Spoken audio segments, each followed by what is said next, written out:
രാഹുലിൻ്റെ പരാതി തള്ളി വീരമൃത്യു വരിച്ച അഗ്നിവീറിൻ്റെ കുടുംബം.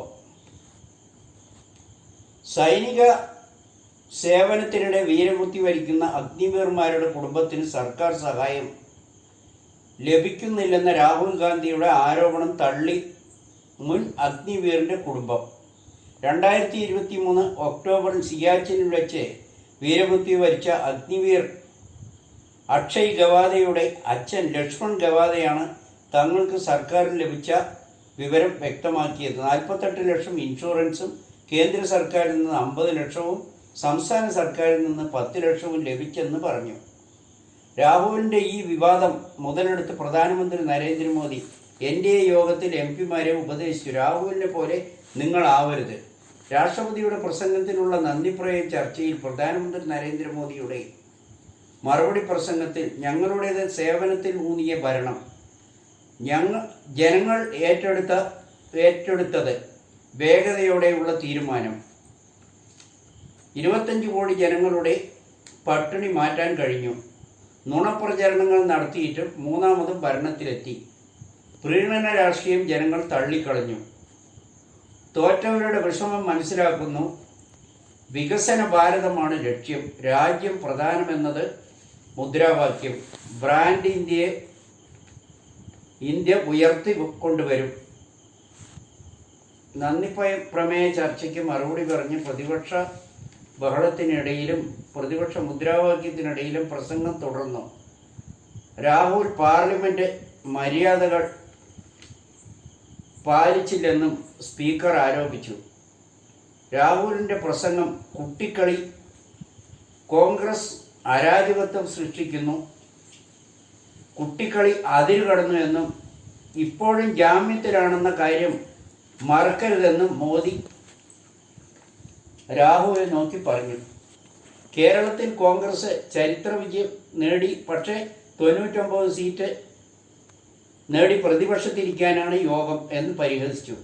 ജനവിധിയെ മാറ്റാൻ കോൺഗ്രസിന് കഴിയില്ല. രാഹുലിൻ്റെ പ്രകടനം കുട്ടിക്കളി മാത്രമാണ്, കുട്ടിക്കളി അതിരുകടക്കുന്നതായും മോദി പരിഹസിച്ചു. മുദ്രാവാക്യം വിളിക്കലും ബഹളം വയ്ക്കാനുമേ കോൺഗ്രസിന് കഴിയുള്ളൂ. 6-ൽ 530-ലാണ് 99 നേടിയെന്ന ഓർമ്മ വേണം. രാഹുൽ ഗാന്ധി അതിരു കടക്കുന്നതായി മോദിയും സ്പീക്കറും പറഞ്ഞു. DGPക്ക് പിഴച്ചു, നിയമക്കുരുക്കിൽ പരാതിപ്പെട്ടാൽ ക്രിമിനൽ കേസെടുക്കും.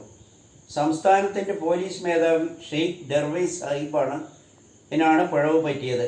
ഭൂമി ഇടപാടിൽ DGP ചെയ്തത് ഗുരുതരമായ കുറ്റം. കടബാധ്യത മറച്ചുവെച്ച് വഞ്ചനാ കുറ്റം ചുമത്താവുന്നതാണ്.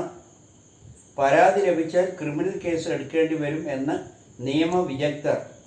DGPയുടെ ഉടമസ്ഥതയിലുള്ള ഭൂമി കൈമാറ്റം തിരുവനന്തപുരം അഡീഷണൽ സബ് കോടതി തടഞ്ഞിരുന്നു. ഭൂമി വിൽപ്പനയ്ക്ക് അഡ്വാൻസായി വാങ്ങിയ തുക മടക്കി അടയ്ക്കാത്തതാണ് ഭൂമി കൈമാറ്റം തടയാൻ ഇടയാക്കിയത്. കേസിനാസ്പദമായ തുക കോടതിയിൽ കെട്ടിവെച്ചാൽ മാത്രമേ പോലീസ് മേധാവിക്ക് ഇനി ഭൂമി കൈമാറ്റം നടക്കൂ. അഡ്വാൻസ് തുക മടക്കി നൽകി പ്രശ്നം ഒതുക്കാൻ നീക്കം നടക്കുന്നതായും പറയുന്നു. പരാതിക്കാരൻ മുഖ്യമന്ത്രിക്ക് നൽകിയ പരാതിയും നിലനിൽക്കുന്നുണ്ട്. സംസ്ഥാനത്തിൻ്റെ മേധാവി എല്ലാവരും മാതൃകയാവണം. ലോ ആൻഡ് ഓർഡർ ഏറ്റവും കൂടുതൽ പാലിക്കേണ്ട ഉത്തരവാദിത്തമുള്ള ഏറ്റവും ഉന്നത നിയമപാലകന്റെ ഭാഗത്തു നിന്ന് ഇത്തരം സംഭവങ്ങൾ ഉണ്ടാകാൻ പാടുന്നതല്ല എന്ന് തന്നെയാണ് ജനങ്ങൾ കാണുന്നത്. മുൻ DGP ജോൺസൺ മാവുങ്കലുമായി ഉണ്ടായിട്ടുള്ള അടുപ്പവും വിവാദ വിഷയമായിരുന്നു. എന്നാൽ ദർവേസ് സാഹിബ് എപ്പോഴും മൗനം വിദ്വാനുഭൂഷണം എന്ന കാര്യം അവലംബിക്കുന്ന ആളാണ്. മുഖ്യമന്ത്രിയുടെ പ്രീതി സമ്പാദിക്കുന്ന കാര്യത്തിലും മുൻപന്തിയിലാണെന്ന് എല്ലാവരും സമ്മതിക്കുന്നു. DGPയുടെ ഈ നടപടി ശരിയായില്ല എന്ന് തന്നെയാണ് പൊതുജനാഭിപ്രായം. ആന്ധ്ര തെലങ്കാന മുഖ്യമന്ത്രിമാരായ ചന്ദ്രബാബു നായിഡുവും രേവന്ത് റെഡ്ഡിയുമായി കൂടിക്കാഴ്ചയ്ക്ക് നായിഡു കത്തെഴുതി. തെലങ്കാന മുഖ്യമന്ത്രി രേവന്ത് റെഡ്ഡിയുമായി സൗഹാർദ്ദ കൂടിക്കാഴ്ച നടത്താൻ താൽപ്പര്യം അറിയിച്ച് ആന്ധ്ര മുഖ്യമന്ത്രി ചന്ദ്രബാബു നായിഡു ഇക്കാര്യം അറിയിച്ച് രേവന്ത് റെഡ്ഡിക്ക് കത്തെഴുതി.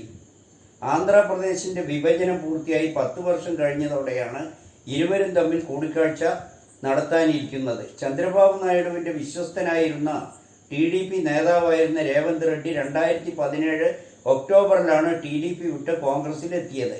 വിഭജനം പൂർത്തിയായി 10 വർഷം പിന്നിട്ടപ്പോൾ ഈ സംസ്ഥാനങ്ങളും അവരുടെ വികസന ക്ഷേമ പ്രവർത്തനങ്ങളെക്കുറിച്ച് ഒരുമിച്ച് തീരുമാനിക്കേണ്ട പല കാര്യങ്ങളുമുണ്ട്.